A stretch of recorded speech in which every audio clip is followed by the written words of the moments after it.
another note in the faction how important the public perception is. You can stick a sticker with your town's logo on a scale in a grocery store and have it be equal to what the TSA stickers on their security equipment. Doesn't mean shit, but it's a certification to the government that it's been looked at, period. If you want to make your own business and put a logo with stickers on a equipment, invent it and sell it to the government, period. So it's an undeniable fact that the public reaction is of the utmost concern of the professional broadcasting stations, the politicians. A lot of things that are occurring just has never been of occurrence before. And so it's so important because drawing a narrative, the winners write the history books. So it's no surprise that you'll see a whole bunch of shots of people portrayed on the media with the front page cover of some crappy article, which is so disrespectful that there's these journalists writing these articles as if they're the say of the public perception.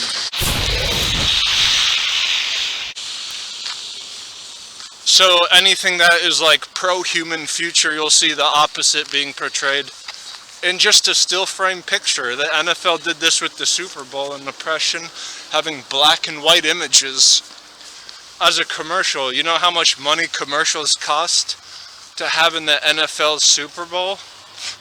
More than $10,000, unless you're the NFL yourself putting in 2 commercials. I don't want to go into detail to lose your attention. I'd rather focus on other things. But when you put in still frames of black and white images of oppression, you can do that if you're the NFL for free. The guy who invented the PCR test, which the government used to portray the entire pandemic schematics of data through, died really scarcely, more scarce than Jeffrey Epstein's death, where the camera goes out.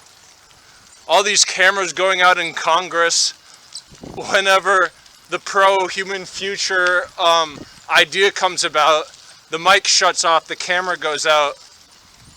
So this guy who died in making the PCR test before his death said that this equipment is not meant for telling if there's any sickness or not.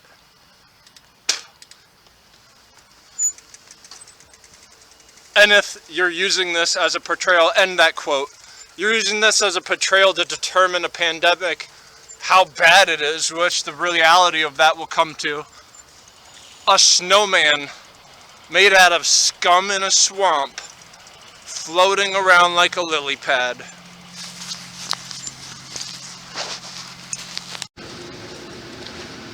The difference between oppression and depression, if there's no skills involved. Just beyond my right shoulder is a street sweeper. In the olden days, like 200 years ago, was a guy who went around with a broom and did street sweeping. Another interesting fact is there was chimney sweepers. They made an entire movie about it.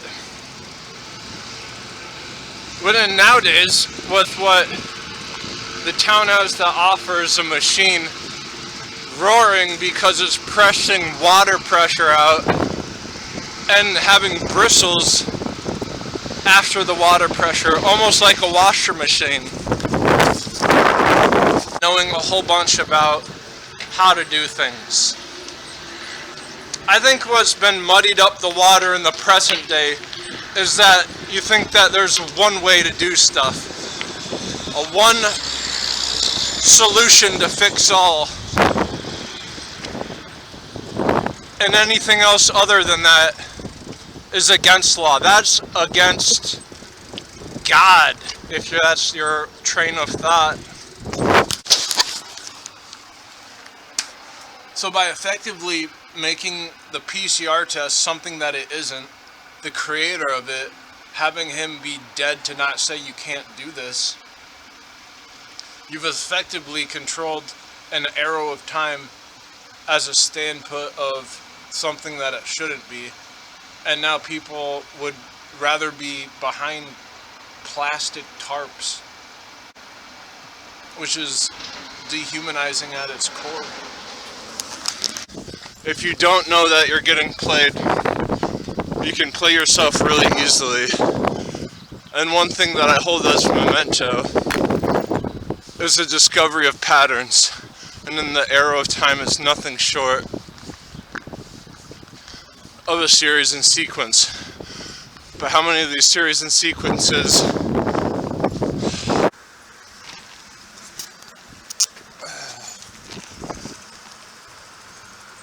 So I wasn't born in New York, but I definitely was like babysat, went to preschool in New York. We going better? It would be almost as if the Pauli exclusion principle didn't apply to what fermions are. You know, I thought the Pauli exclusion principle only applied to electrons. It applies to all fermions. And so when an atom's core has quarks, these quarks are what makes up the atom's core. These are fermions when they're spinning in a half spin. And that's what they do best. And so knowing that in fermions they're spinning in a half spin means that they're not identical. Excuse me, they are identical in each individual fermion, because the Pauli exclusion principle states that no fermion is the same state when they're spinning in a different direction and right next to each other. They have to be spinning in a different direction if they're a fermion. It's just really interesting that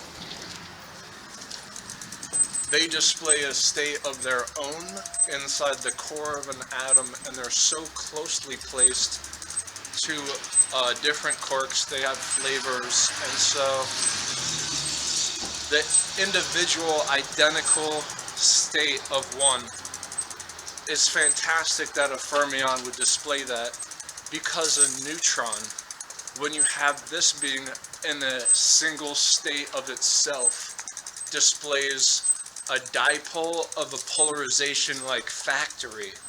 You know, like if you've got a whole bunch of hot dogs blowing out of a hot dog hole in the meat factory, that's ostensibly what a polarization beam would do. It just produces, because there's nothing short of light. Energy is conserved, that's why. So, and light is energy. I know if you're not into science, the last 2 minutes made no sense at all. But that's okay. In doubling down and getting hardcore, this is what in the future the newbies would be setting a precedence for their claim to a proximity and just describing an area. And an area of which I think is annoying is when wind hits the microphone and I'm unable to convey how important it is to have individualistics, when even in the most common thing, an atom's core has two different identities. A neutron in itself having a dipole of a polarization beam, if it's looked at as singular.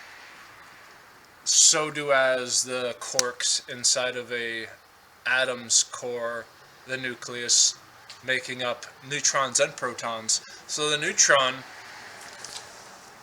its neutral charge allows it to have an extra identity, a property of an extra identity.